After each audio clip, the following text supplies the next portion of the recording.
Hello there and welcome back to another video. Liverpool are looking to get another win on the bounce on the back of a 9-0 victory against Bournemouth, which unfortunately actually did see Scott Parker actually get sacked.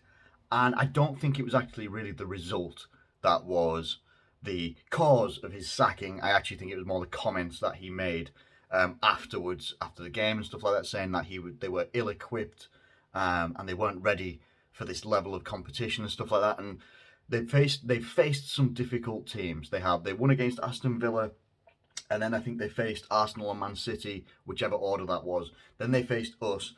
They hadn't scored goals in any of those games.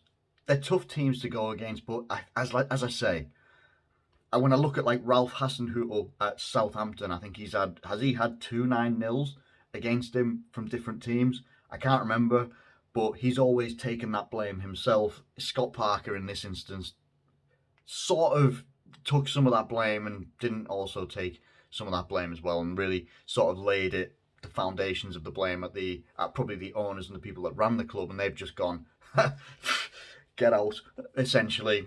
It is what it is. It's a shame, it really is, but that's the reality of what can happen in football. Things, you can get promotion and you're absolutely on cloud nine one time, and then all of a sudden you're a free agent and you're looking for another job. It just is how it is. Liverpool are coming up against what I still think is tough opposition in Newcastle. 8 o'clock Wednesday night kickoff. I think we're the only 8 o'clock kickoff, is what it is, isn't it? Everyone else is kicking off at like 7:30 or 7:45. We're the 8 o'clock one. Maybe we're the featured game of that evening. I haven't looked at the other fixtures just yet. But there's a couple of things to talk about in this one. Some of it's going to be about transfers and comments that Jurgen Klopp has made about it. Others is about injuries and people that are coming back and could be available for the game against Newcastle, and how would that maybe impact the starting 11 for Liverpool tomorrow night. Is there going to be some rotation? We have Everton at the weekend as well, which I also anticipate to be a difficult game regardless of where anyone is in the table right now. It doesn't really matter until the table starts taking shape. 10 to 15 games in, doesn't really matter at the moment. Now, we'll look at what Jurgen Klopp has said about transfers. Obviously, a big thing recently has been about Jurgen Klopp had come out and said that he was mistaken and that they did need to get midfielders in. The owners were at the game against Bournemouth at the weekend as well. And because we won 9-0, obviously that meant a lot of people just turned around and just went, well, they've witnessed us win 9-0 in the Premier League. They're probably not going to go out and sign a midfielder. And I still believe that we're not going to get anybody in. If we do, I would be very, very surprised. There's a guy from, is it Sheffield United, Sander Berg or whatever his name was. I don't really remember him from when he was in the Premier League. I think we were linked to him last summer as well, and now we're linked again with that player. Jurgen Klopp basically said, we are sort of in for a midfielder-ish, but it's more about, there are some right players that they've identified. He hasn't given any names because why would you want to make negotiations any more difficult if there are any negotiations happening? And also, it's about the clubs that they may have found these players at, they don't want to sell. Not this late on in the window, and it is late on in the window. It's 2 days remaining. Is it 2 days? Yeah, I think Thursday, isn't it? Thursday is the last day of the transfer window, I think. Correct me if I'm wrong. If not, we have a day. It's not enough time for some clubs to replace players. They could command significant fees as well for you to buy these players in the first place. You may be paying over the odds because you could have got these deals done if you'd thought about it maybe a month or two ago, but because you're doing it 2 days before the end of the window, clubs can ask for a premium and it's within their rights to do so. They're losing a player with very little time to replace them. I don't think Liverpool are going to bring anybody in. That's just my opinion. Let me know what you think in the comments section below. Now, in terms of players coming back from injury, we've seen Curtis Jones and Joel Matip back in training already, which is fantastic news. Klopp has also said, well, we knew this anyway. Obviously, Darwin Núñez will be available against Everton. The game against Newcastle is his final game of his 3-game ban for the silly headbutt that he did as well, and deservedly obviously got the red card and the 3-game ban.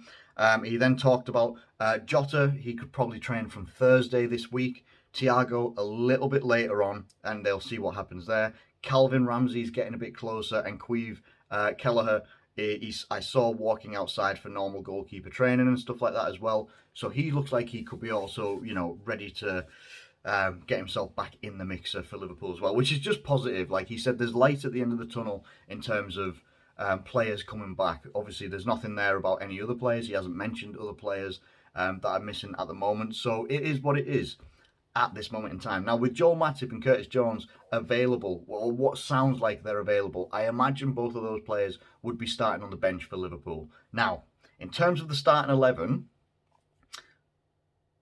I don't really see a reason to change what we did in terms of starting 11 from the team that played against Bournemouth. Now, you could argue, you could maybe bring Joel Matip in, play Joe Gomez on the right-hand side, give Trent a bit of a rest. Andy Robertson could maybe make way for Tsimikas as well, who got 2 assists against Bournemouth late on when he got subbed on as well.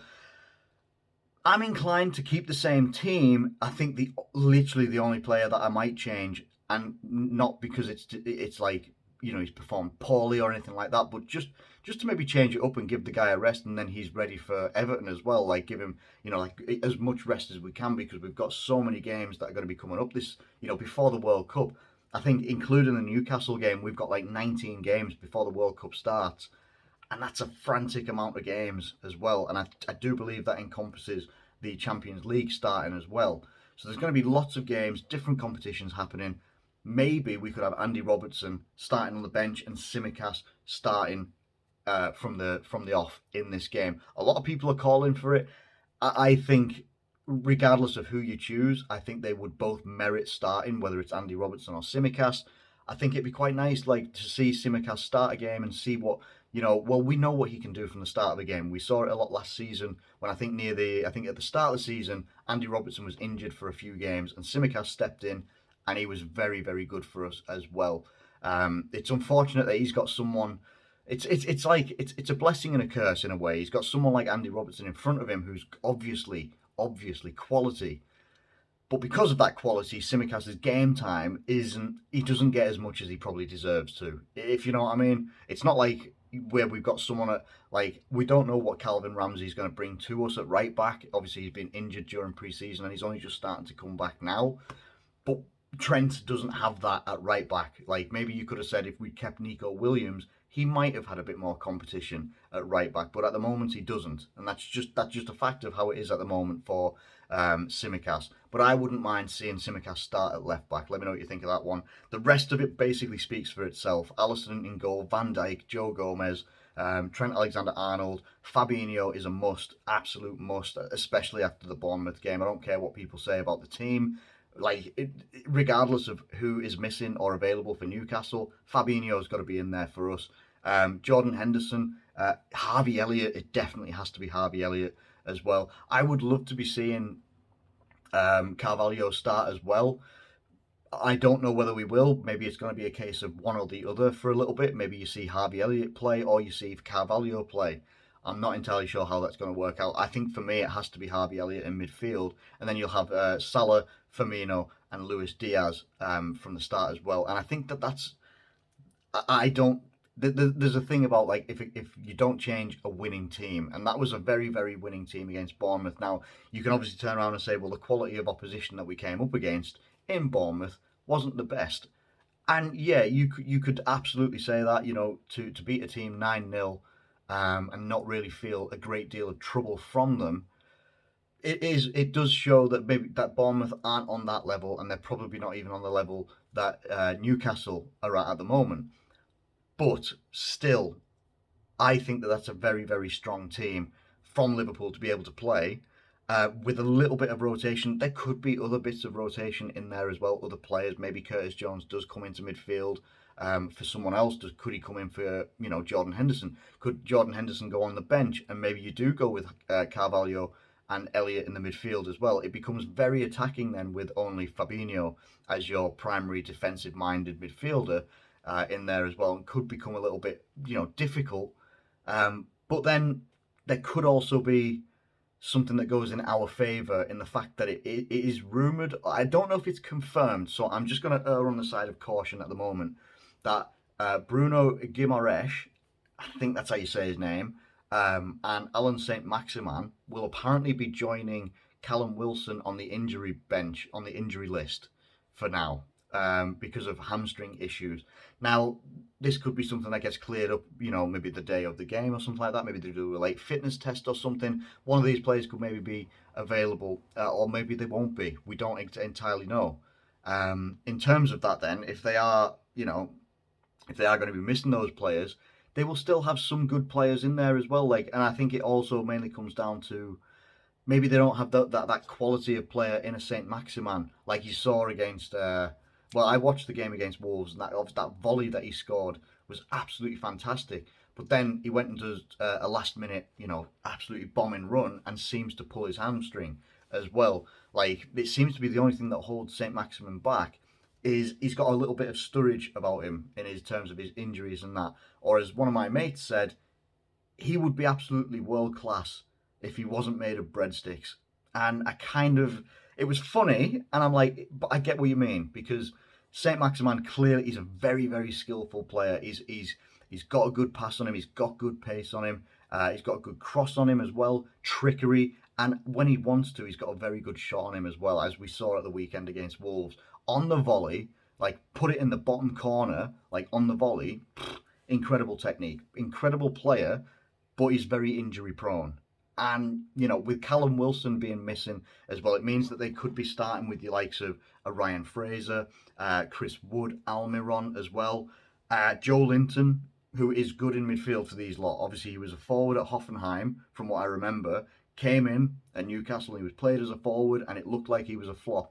Got moved into midfield, and the guy looks like an absolute, he looks like a Brazilian version of Yaya Toure. I've seen people call him a B-Tech Yaya Toure. I'm not going to disrespect him and call him a B-Tech version of anybody. Joe Linton looks he looks the business in midfield, it has to be said. And he could be someone that's going to be someone that Fabinho is going to have to deal with. I think someone of that physical presence. But then you get Longstaff as well that could be in there. They've got some good defenders, got difficult players. God, what's his name? He's gigantic. Byrne, Sven Botman, Shah, and Nick Pope in goal, 6'7".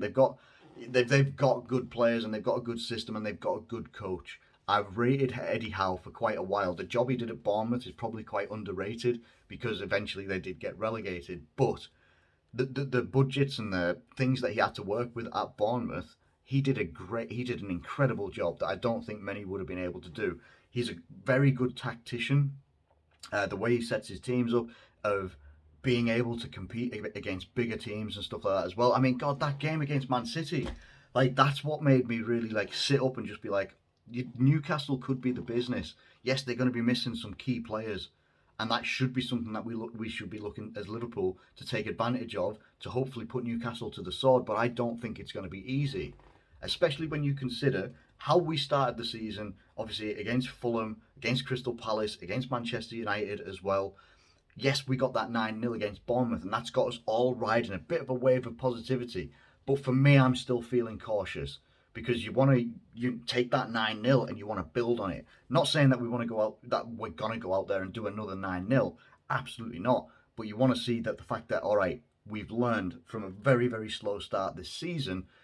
We've hopefully kicked ourselves into gear, and now we can hopefully continue, pick up points, pick up 3 points, because people are calling for it as well. Liverpool needs to be getting the 3 points against Newcastle and getting the 3 points against Everton, and then things start to look a little bit different. And if you do that, then you end up on 11 points. You don't seem that far behind the people that are the leading pack at the moment. You're like Arsenal, Man City, Tottenham. You don't seem like you're that far away from them.